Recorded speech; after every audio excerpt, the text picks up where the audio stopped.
It's hard to be here because you can see him in every room. You know, you walk by and you can see him laugh and you can see him talking with the patients. Co-workers of Dr. Michael Huber are in shock that their boss and friend was killed along with his two daughters when their plane crashed in Jacksonville. Investigators pulled the wreckage out of the retention pond and moved it to a hangar. Today, investigators went through the plane and also listened to air traffic transmissions.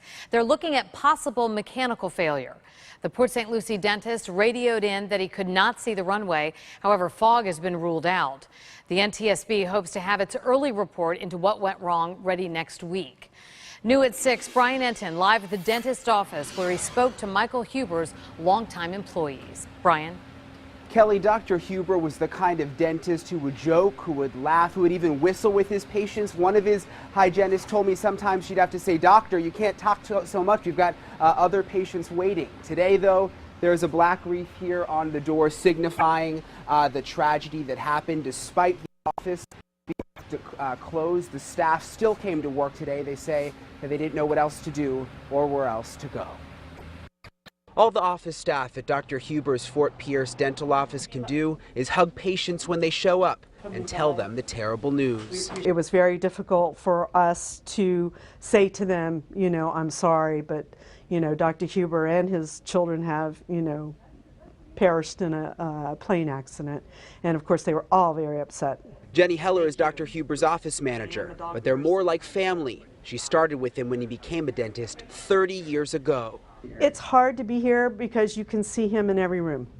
You know, you walk by and you can see him laugh and you can see him talking with the patients. Heller babysat Dr. Huber's daughters, Abby and Tess, when they were young. She says they were inseparable, their dad always by their side. If there's anything about this, I think that the three of them going together would be that blessing.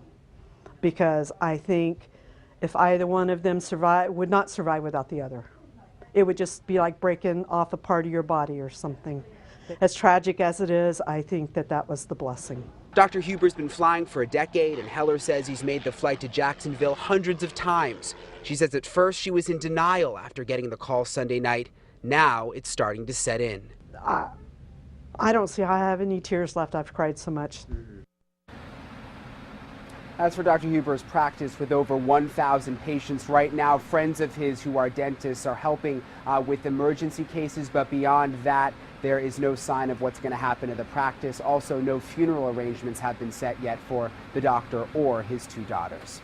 Live in Fort Pierce, Brian Entin, WPTV News Channel 5.